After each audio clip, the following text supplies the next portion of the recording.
There is a time for everything and a season for every activity under the heavens. A time to be born and a time to plant and a time to uproot. A time to and a time to heal, a time to tear down and a time to build. A time to weep and a time to laugh, a time to mourn and a time to dance, a time to scatter stones and a time to gather them, a time to embrace and a time to refrain from embracing, a time to search and a time to give up, a time to keep and a time to throw away, a time to tear and a time to mend, a time to be silent and a time to speak, a time to love and a time to hate, a time for war and a time for peace. What do workers gain from their toil? I have seen the burden God has laid on the human race. He has made everything beautiful in its time. He has also set eternity in the human heart, yet no one can fathom what God has done from beginning to end. I know there is nothing better for people than to be happy and to do good while they live, that each of them may eat and drink and find satisfaction in all their toil. This is the gift of God.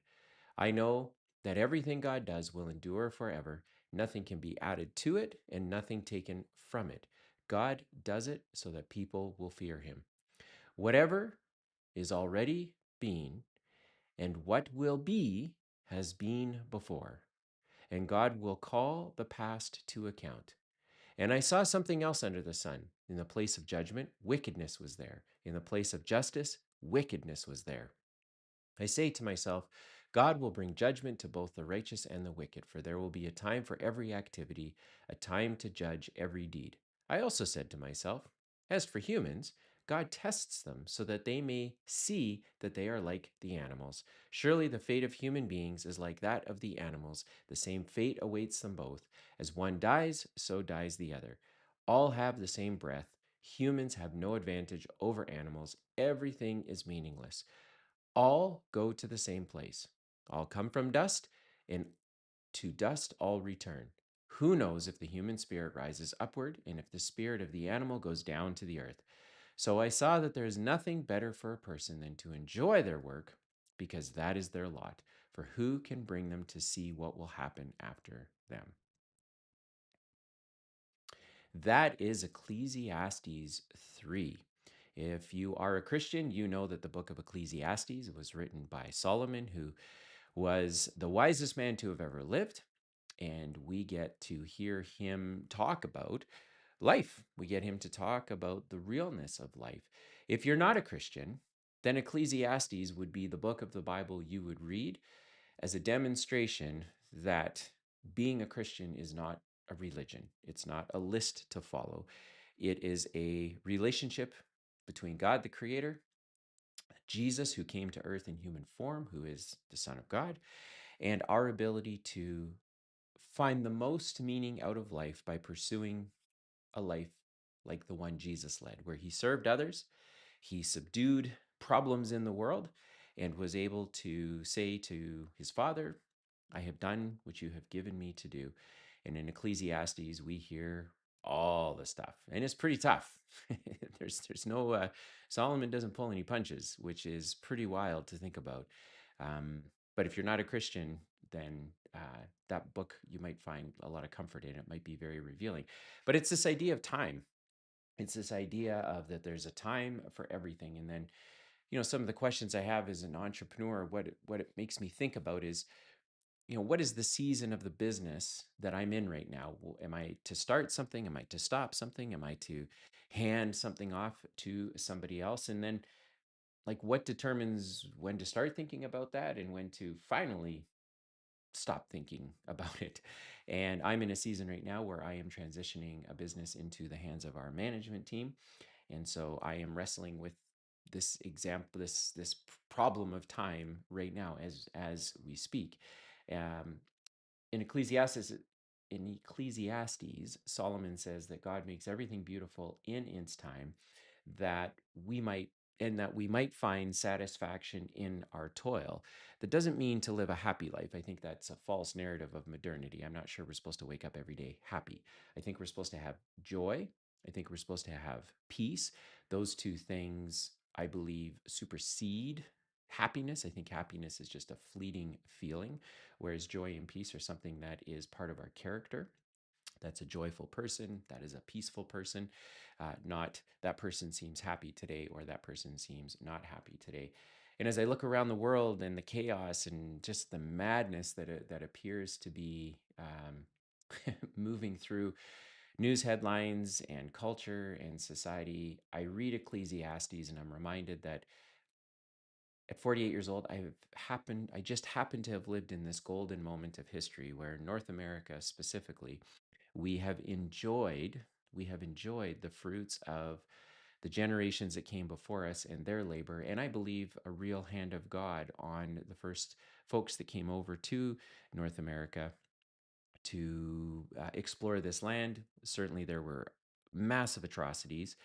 The 250-year window that I'm a part of has been probably the most blessed, privileged window in all of time. And yet, Ecclesiastes reminds me that there's nothing new under the sun. As humans, we're broken. We're going to look to be selfish. We're going to look to destroy the very beautiful things that God has created. And that's just a fact of life. But in Ecclesiastes, I'm reminded that we're supposed to find satisfaction in our work. And when we think of time, I've been in so many situations where I have wanted a quick result. I've wanted a better answer. And so I think of like my management team right now. I would just love for them to just take it over and run with the business and be an advisor to them. But I know that it's unrealistic. I know that they need help.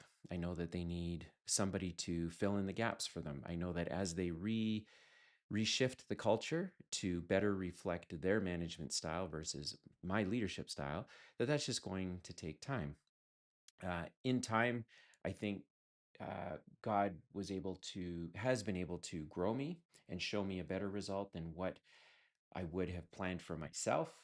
Um, and trusting God requires like faith, and faith is really hard. And it's not blind faith. It's not a Pollyannish, I have faith that something's going to happen. It's a true belief that as I read the Bible, as I read things like what I read in Ecclesiastes 3, that this is real. I'm not the first person in the world to struggle with the world that I see around me. And as a business owner, certainly there are different struggles that I encounter every day that maybe other people don't. But there's nothing new under the sun. And I come to the Bible and I see it as a way to help me navigate the world that I'm around. God created the world. God created me in his image. God has given me work to do through my businesses. I can subdue friction in the world and push back on entropy while at the same time serving people, not looking to rule over people, which is typically where everything in the world breaks down, whether it's social systems, government systems, businesses, or products that try to subdue people. That is where the world falls apart. So I find the Bible very, very instructful. What I see in Ecclesiastes 3 is that continuation that God is ultimately responsible for the outcomes that come with time. I am not responsible for the outcomes because I can't control anything. That's why I'm called to do the work each day, do the work that's in front of me using the skills, talents, and experience I have to lead our team, to create new products, to create new services, to go to new markets, to serve people. I'm called to do the work and trust God with the result. We don't control time, but time is like the mechanism that God uses to make the outcomes happen. And so in my life, I have found that when I've attempted to speed up time by cutting corners, or I have delayed time by ignoring decisions I had to make, that I have ruined or sabotaged an outcome that ultimately God can redeem. But I certainly made it more difficult by trying to cut a corner by making time go faster or procrastinating and trying to delay time instead of simply having faith and confidence that God has the outcome figured out. My job is to just do the next best thing. And then if I keep cutting corners or I keep procrastinating, this cycle of more mistakes means I need more grace, more mercy, more redemption, just keep cycling around and around and around. And to make this a very real example, when my brokerage shut down, or when our brokerage was just experiencing the beginnings of the financial crisis, there was a morning when I sat on the couch and I had shared with Lisa that we're going to have to close the doors because I couldn't figure out how we were going to make rent on this huge retail facility we had with a bunch of brokers, and we had all these deals in the air and all that. Like the world was just coming apart. Instead, we were praying. Lisa and I at that time, we were praying. We thought at the time we were seeking God. But after enough days and weeks of panic and anxiety and sleepless nights, I went to an investor that I knew and I said, I need some money. And instead of sitting down, so first of all, we were praying.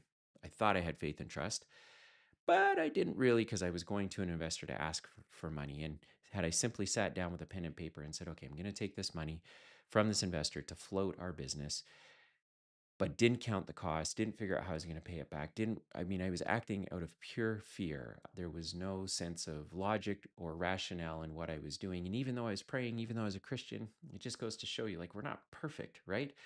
We attempt to do what the Bible shows us. We attempt to reflect the life that Jesus lived.